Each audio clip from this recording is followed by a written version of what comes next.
Assalamualaikum warahmatullahi wabarakatuh. Perkenalkan, nama saya Nurul Mariatul Laili Oktaviani, NIM 185202121 dari kelas Teori Akuntansi B. Di sini saya akan menjelaskan mengenai implementasi SAK EMKM pada UMKM. Adapun materi-materi yang akan saya bahas yaitu yang pertama, mengenai SAK EMKM, yaitu Standar Akuntansi Keuangan Entitas Mikro, Kecil, dan Menengah. Kemudian yang kedua yaitu UMKM, Usaha Mikro, Kecil, dan Menengah.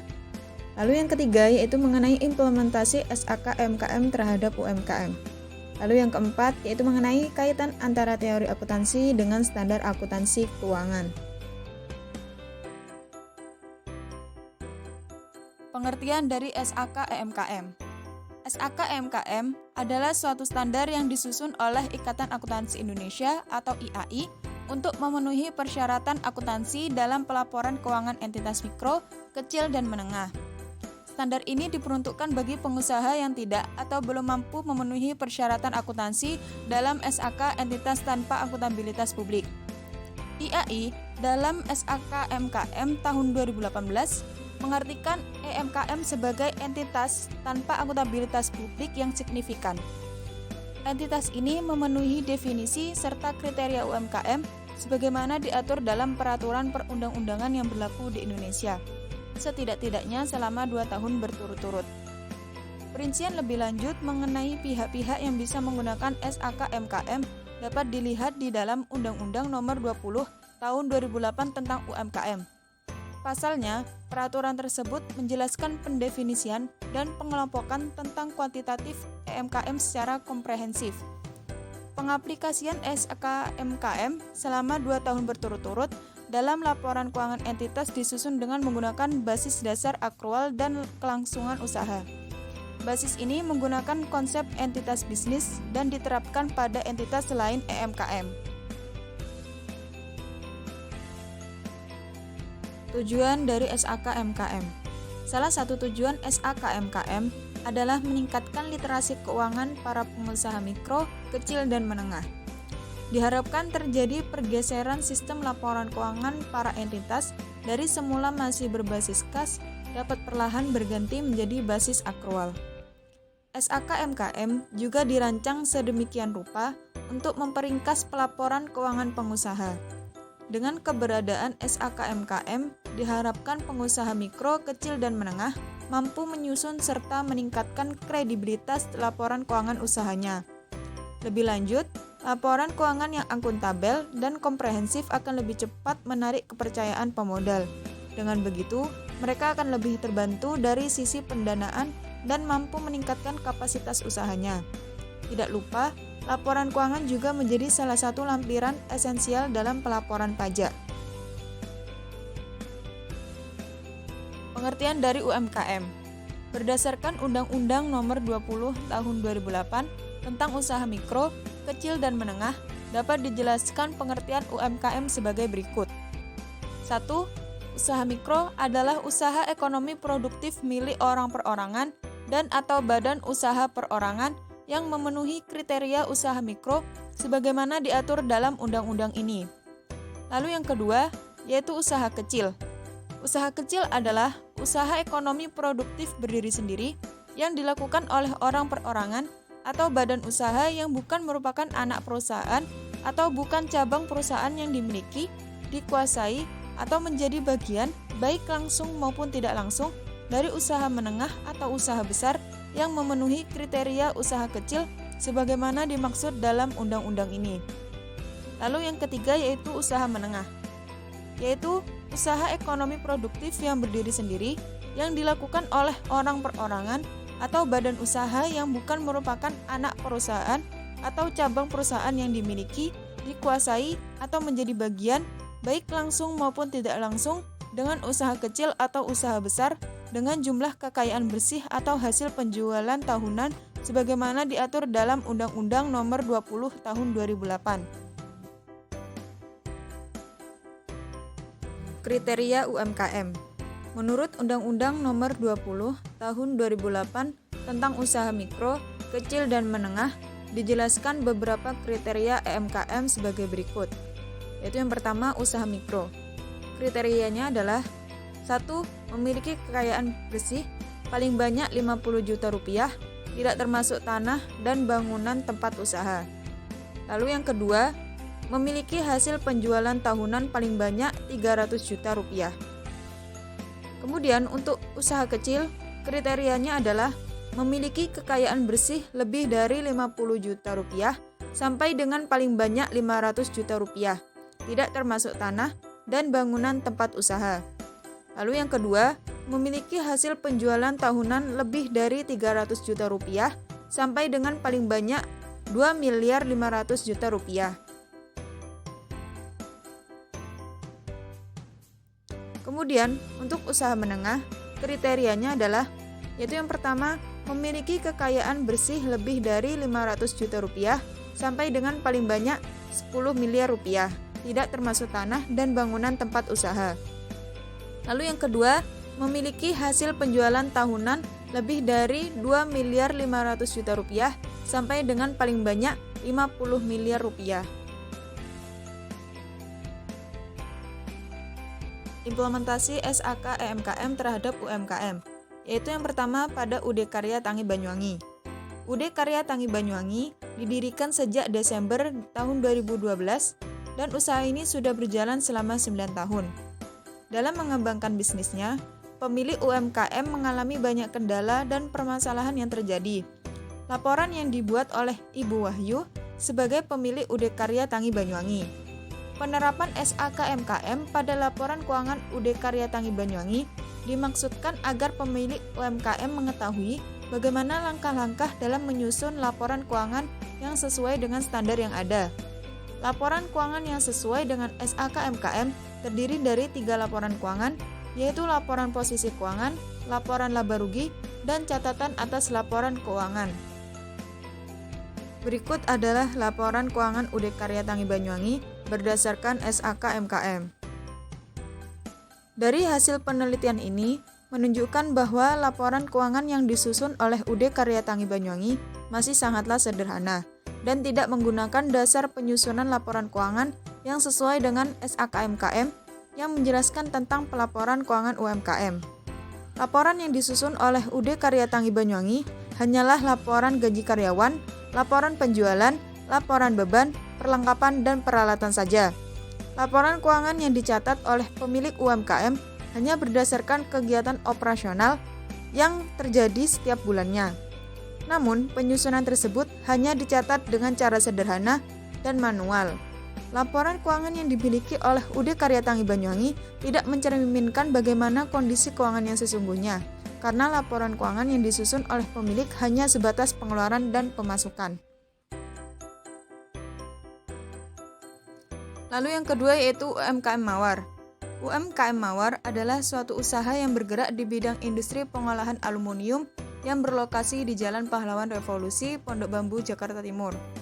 UMKM Mawar beroperasi sejak tahun 2001. Untuk dapat menyajikan laporan keuangan berdasarkan SAK EMKM, peneliti terlebih dahulu mengumpulkan data keuangan dan membuat jurnal umum, neraca saldo, jurnal penyesuaian, dan neraca saldo penyesuaian yang telah disetahunkan oleh UMKM Mawar. Berikut merupakan laporan keuangan UMKM Mawar yang telah peneliti olah. Dalam menyajikan laporan keuangan entitas, UMKM Mawar belum menerapkan SAK EMKM.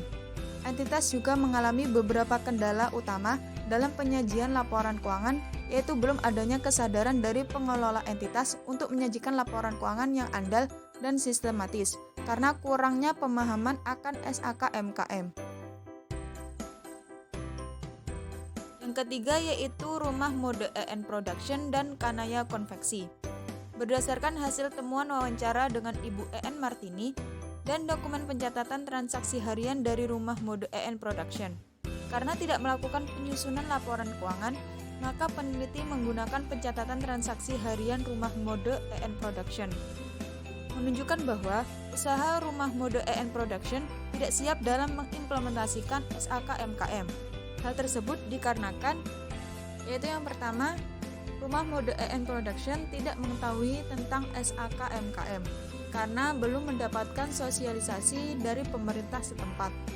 Lalu yang kedua yaitu dalam pencatatan keuangan masih menggunakan basis kas, karena rumah mode EN Production mencatat transaksi ketika mengeluarkan dan menerima kas. Lalu yang ketiga yaitu rumah mode EN Production sudah menerapkan konsep entitas bisnis. Walaupun sudah memisahkan keuangan pribadi dan usaha, tetapi dalam penentuan keuntungan yang masih belum jelas. Rumah mode EN Production belum membuat laporan keuangan, dikarenakan tidak adanya SDM yang paham tentang penyusunan laporan keuangan yang sesuai dengan standar akuntansi keuangan. Berdasarkan temuan hasil wawancara dengan Ibu Yuniati dan dokumen pencatatan transaksi Kanaya Konveksi menunjukkan bahwa Kanaya Konveksi tidak siap dalam mengimplementasikan SAKMKM, dikarenakan yaitu yang pertama, Kanaya Konveksi tidak mengetahui tentang adanya standar akuntansi keuangan yang baru, yaitu SAKMKM. Lalu yang kedua, dalam pencatatan keuangan masih menggunakan basis kas. Lalu yang terakhir yaitu, walaupun sudah memisahkan keuangan pribadi dan keuangan usaha, serta paham tentang pentingnya laporan keuangan, akan tetapi Kanaya Konveksi belum memiliki SDM yang memahami tentang penyusunan laporan keuangan yang sesuai dengan standar akuntansi keuangan. Rumah mode EN Productions dan Kanaya Konveksi dinilai tidak siap dalam mengimplementasikan SAKMKM. Hal tersebut dibuktikan dari hasil penelitian. Kedua UMKM tersebut tidak mengetahui adanya SAK baru bagi UMKM yaitu SAKMKM. Pencatatan keuangan kedua usaha tersebut masih menggunakan basis kas, walaupun sudah melakukan pemisahan keuangan usaha dengan keuangan pribadi. Namun, kedua usaha tersebut belum memiliki sumber daya manusia yang memahami tentang penyusunan laporan keuangan yang sesuai dengan standar akuntansi keuangan. Kendala ketidaksiapan pelaku UMKM dalam menerapkan SAKMKM. Menumbuhkan kebiasaan bagi UMKM dalam penyusunan laporan keuangan harus diberikan contoh bagaimana format pencatatan transaksi yang secara sederhana, tidak membutuhkan waktu yang lama, serta tidak membutuhkan tenaga kerja yang banyak. Hal ini dikarenakan sumber daya, terutama sumber daya manusia yang dimiliki UMKM masih sangat terbatas. Diupayakan dengan sumber daya yang ada, maka UMKM tidak merasa terbebani jika harus membuat laporan keuangan. Hal tersebut sesuai dengan pernyataan beberapa pelaku UMKM yang menyatakan bahwa selain karena pendidikan, kendala yang juga dihadapi adalah tidak adanya SDM tersebut yang menguasai bidang akuntansi. Sehingga hal ini membuat pelaku UMKM tidak dapat melakukan implementasi SAKMKM dengan baik. Agar laporan keuangan memberikan gambaran real, maka setiap transaksi harus disertai dengan bukti transaksi sebagai bukti bahwa transaksi tersebut benar-benar terjadi dan bukan hanya perkiraan semata. Perlu dibuatkan model pencatatan keuangan yang mudah dan sederhana sehingga bisa dimengerti oleh UMKM.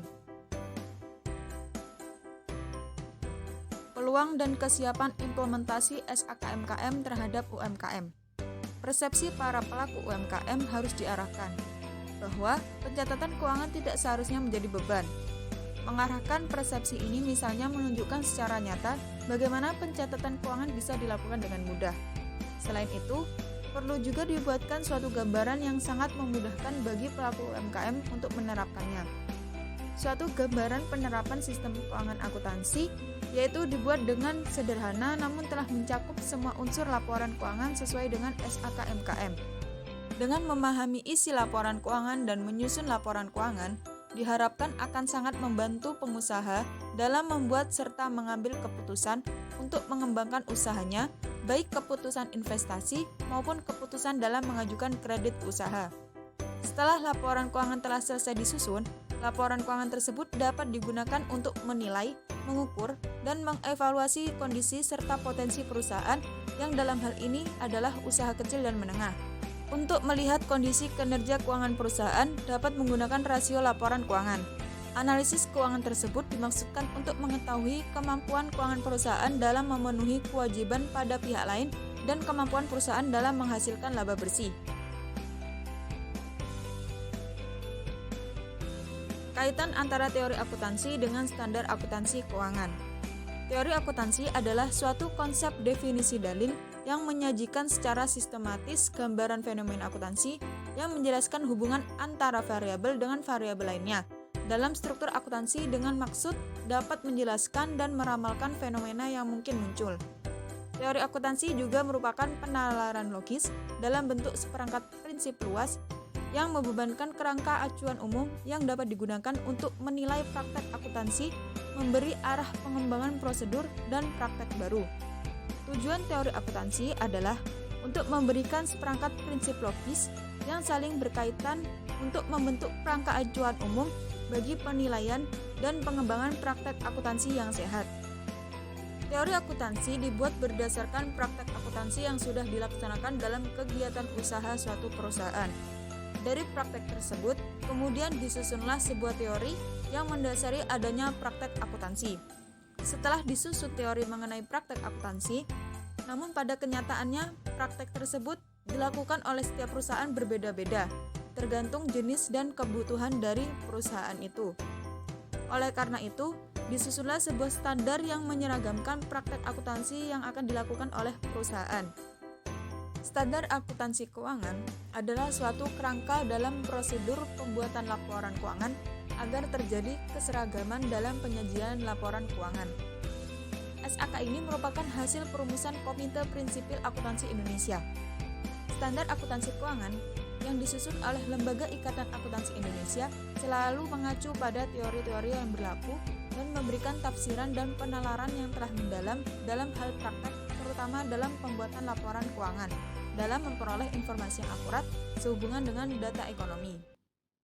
Pemahaman di atas memberikan gambaran bahwa standar akuntansi keuangan berisi tentang tata cara penyusunan laporan keuangan yang selalu mengacu kepada teori yang berlaku atau dengan kata lain didasarkan pada kondisi yang sedang berlangsung.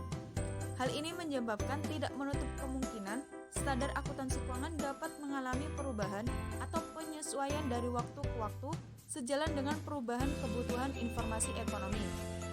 Maka, dapat disimpulkan bahwa standar akuntansi keuangan merupakan suatu buku petunjuk dari prosedur akuntansi yang berisi peraturan tentang perlakuan, pencatatan, penyusunan, dan penyajian laporan keuangan yang didasari oleh teori. Akuntansi itu sendiri sebagai suatu pedoman. Standar akuntansi keuangan bukan merupakan suatu kemutlakan bagi setiap perusahaan dalam membuat laporan keuangan. Namun, paling tidak memastikan bahwa penempatan unsur-unsur atau elemen-elemen data ekonomi harus ditempatkan pada posisi yang tepat agar semua data ekonomi dapat tersaji dengan baik, sehingga dapat memudahkan bagi pihak-pihak yang berkepentingan dalam menginterpretasikan dan mengevaluasi suatu laporan keuangan guna mengambil keputusan ekonomi yang baik bagi tiap-tiap pihak.